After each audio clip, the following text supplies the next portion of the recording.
Pumasok siya sa emergency room. Basang-basa ang damit sa ulan. Ngunit matatag ang kanyang mga kamay sa kabila ng kaguluhan. Nakahiga sa lamesa ang pinakamayamang tao sa mundo. Maputla ang muka. Nagkukumahog ang mga doktor pero bigo. Wala na tayong magagawa. Bulong ng isa.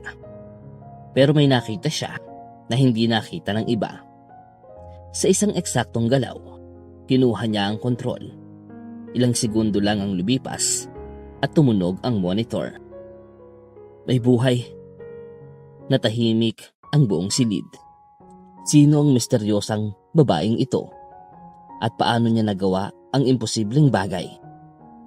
Ilang taon bago ang tagpong iyon, si Rita ay isa lamang mahirap na dalaga mula sa isang bayang halos nakalimutan na ng panahon.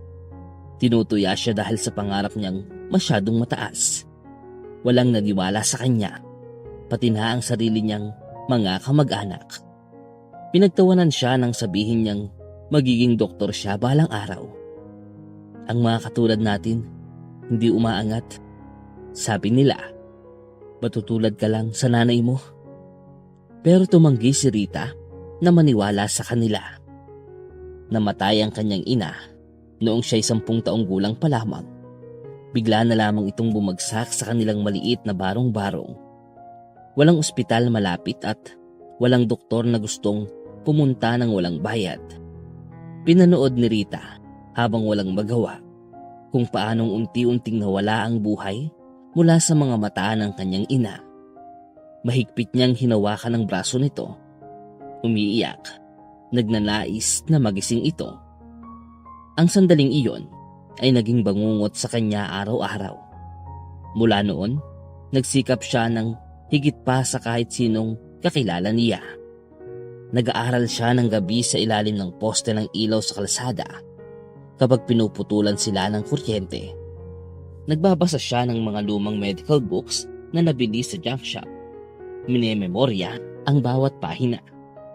Habang naglalaro ang ibang bata, siya ay nakikisilong sa klinik ng tanging doktor sa bayan. Nag-aalok na magdinis ng opisina nito kapalit lang ng kaunting kaalaman. Tinatawag siyang obsessed ng mga tao. Marahil totoo, pero may mission siya. Hindi na siya muling papayag na may mamatay sa harap niya nang wala siyang magawa. Kaya nang makakuha siya ng scholarship sa isa sa pinakamahuhusay na medical school, tuluyan nang nagbago ang kanyang landas. Iniwan niya ang lahat. Ang lungsod ay nakakabigla, mga matatayog na gusali, mabilis na sasakyan, at mga taong tila hindi kailanman naranasan ang hirap ng buhay. Iba siya. Habang ang mga kaklase niya ay nagpa-party, siya ay nag-aaral. Inaanalisa ang bawat kaso. Nilulutas ang mga medikal na misteryo bago pa man ito maipaliwanag ng kanyang mga profesor. May angking galing siya, isang tunay na regalo. Ngunit, hindi sapat ang talento. Kahit gaano siya katalino, lagi siyang tinitingnan bilang ang babaeng galing sa wala. Kailangan niyang magsikap ng doble upang mapatunayan ang sarili. Ngunit, ang mundo ng medisina, lalo na ang elitistang bahagi nito, ay walang awa. Halos hindi siya natutulog. Ang katawan niya'y umaandar na lamang sa kape at matinding determinasyon. Ang pressure na dumudurog sa iba ay siyang nagbibigay lakas sa kanya. Hanggang isang gabi, nagbago ang lahat. Isang frantic na tawag mula sa ospital. Emergency. Isang bilyonaryo ang bumagsak. Sumisigaw ang kanyang bodyguard para humingi ng tulong. Naroon na ang pinakamahuhusay na doktor sa mundo. Pero wala ni isa sa kanila ang makapagtukoy kung ano ang pumapatay sa kanya. Humihina na ang pulso ng lalaki. Nauubos na ang oras. Hindi dapat nandoon si Rita. Isa pa lamang siyang junior. Hindi pa pinapayagang lumapit sa ganoong kalaking kaso. Pero tila may ibang plano ang tadhana. Nakatayo si Rita sa may pintuan. Mabilis ang tibok ng kanyang puso. Dumaan lang siya sa hallway nang marinig ang kaguluhan sa loob. Ang pinakamayamang tao sa mundo, si James Caldwell, ay nasa bingit ng kamatayan. Pinalilibutan ng pinakamahusay na mga doktor sa bansa. Pero wala ni isa ang makapagsalba sa kanya. Pwede sanang umalis si Rita. Dapat nga siguro. Pero may kung anong humadlang sa kanya. Isang boses sa loob ng kanyang dibdib na tumangging lumakad palayo. Lumapit siya. Hinayaan niyang ang mga mata niya ang magsalita. Tumingin sa mga monitor, sa mukhang puno ng pagkalito ng mga doktor. Sino siya? Singhal ng isa. Halatang inis sa presensya niya. May isang nurse na lumapit para paalisin siya. Pero nauna nang nagsalita si Rita. Dilated ang pupils niya at hindi pantay. Ang boses niya ay matatag. Tingnan niyo ang mga kamay niya. Hindi ito heart attack. Hindi ito cardiac failure. Lumingon ang lead doctor. Bahagyang napakunot ang noo. Ano kung ganon? Huminga ng malalim si Rita. Nakita na niya ito noon. Isang beses lang. Sa maliit nilang bayan, isang construction worker ang bigla na lang bumagsak. Inakala rin ng lahat na heart attack. Pero hindi pala. Isang bihirang kondisyon, nakakamatay kapag mali ang na-diagnose. Internal carotid artery dissection. Sabi niya, natahimik ang buong silid. Isang segundo lang, pagkatapos ay may tumawa ng mapanukso. Nakakatawa, sobrang bihira nun. Bulong ng isang senior doctor. Pero may isa pang tinig ang sumingit, mas bata. Isang doktor na mabilis na binubuklat ang medical records ng bilyonaryo. Pero tugma.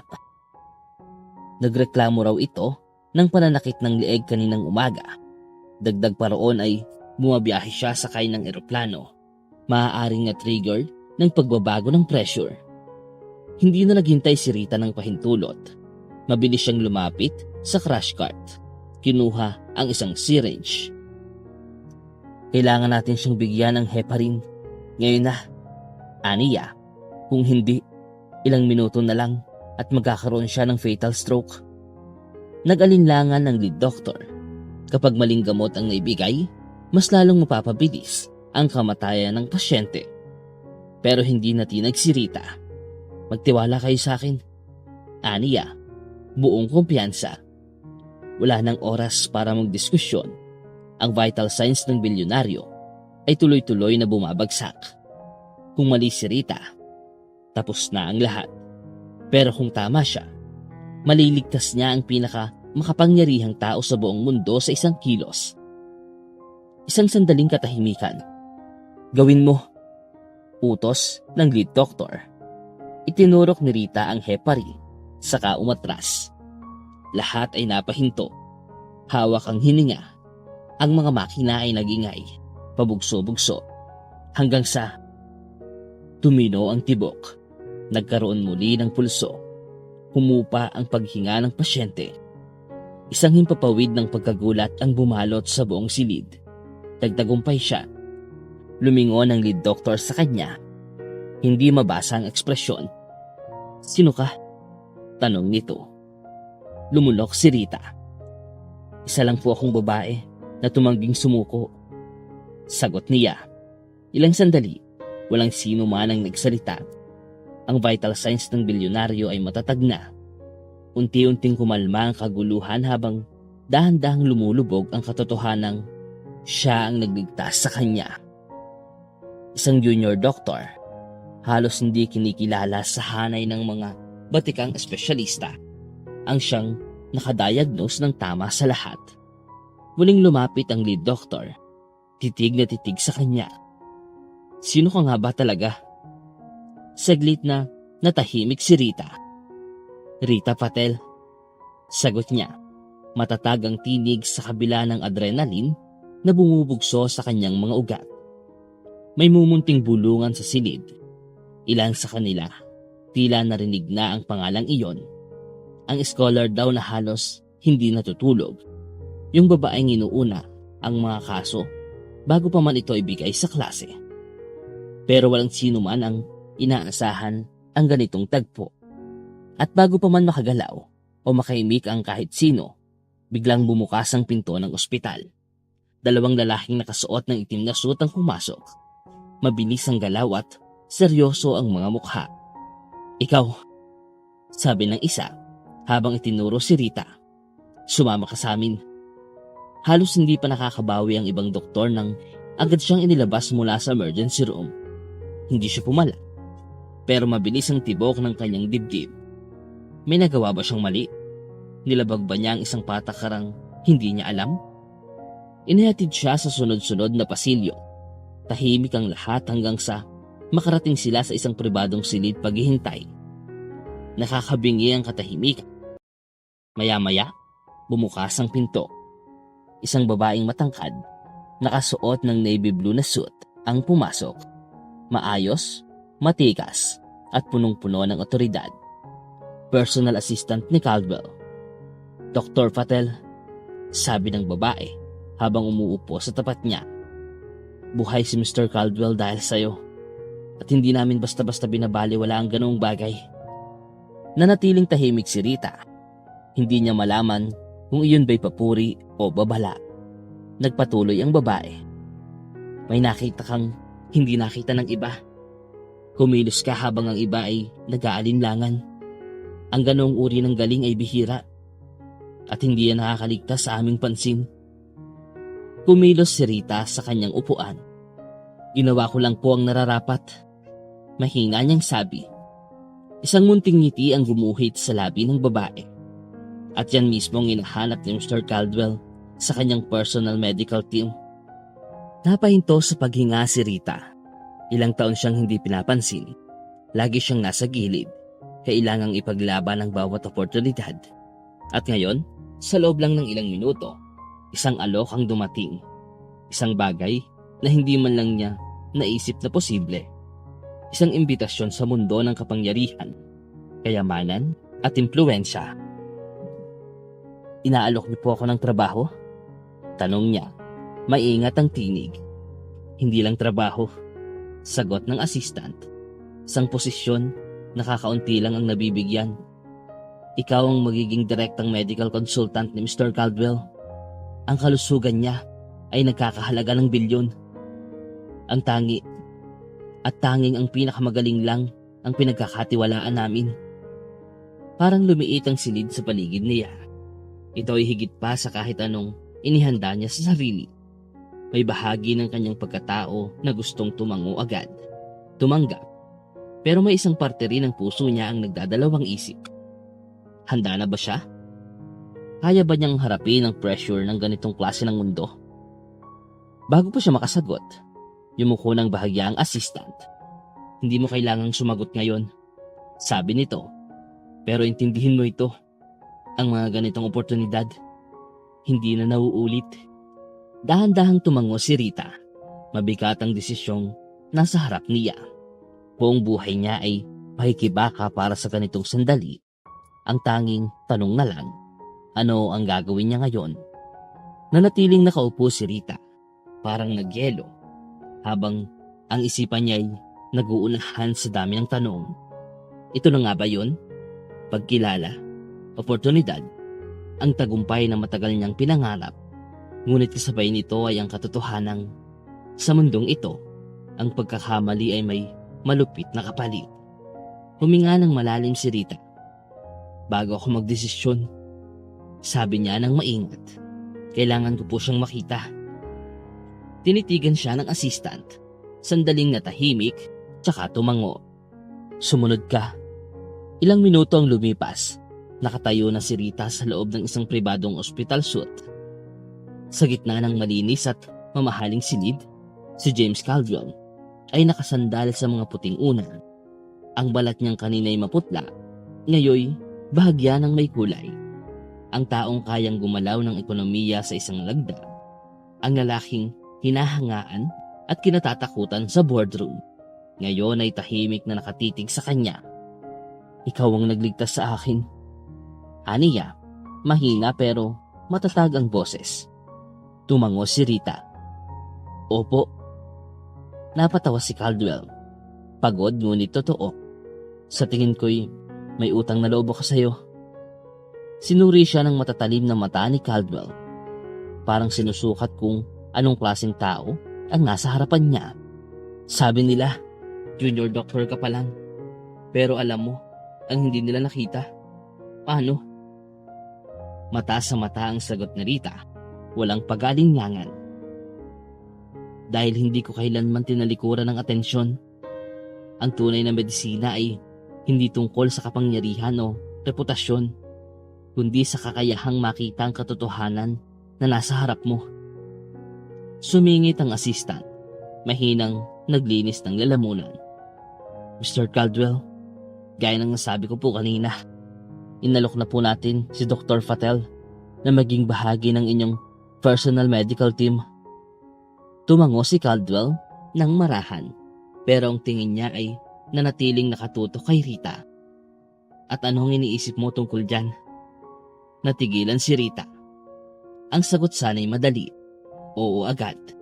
Ito ang klase ng alok na pinapangarap ng libu-libong doktor.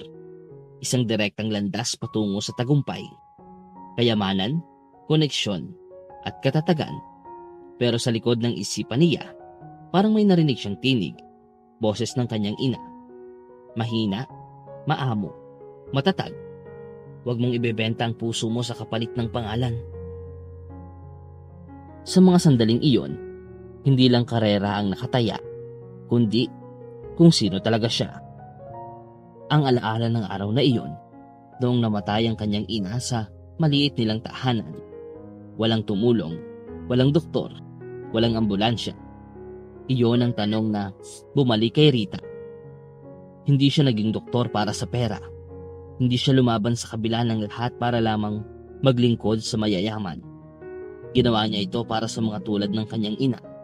Para sa mga taong walang team na doktor, walang yaman, pero may karapatang mabuhay.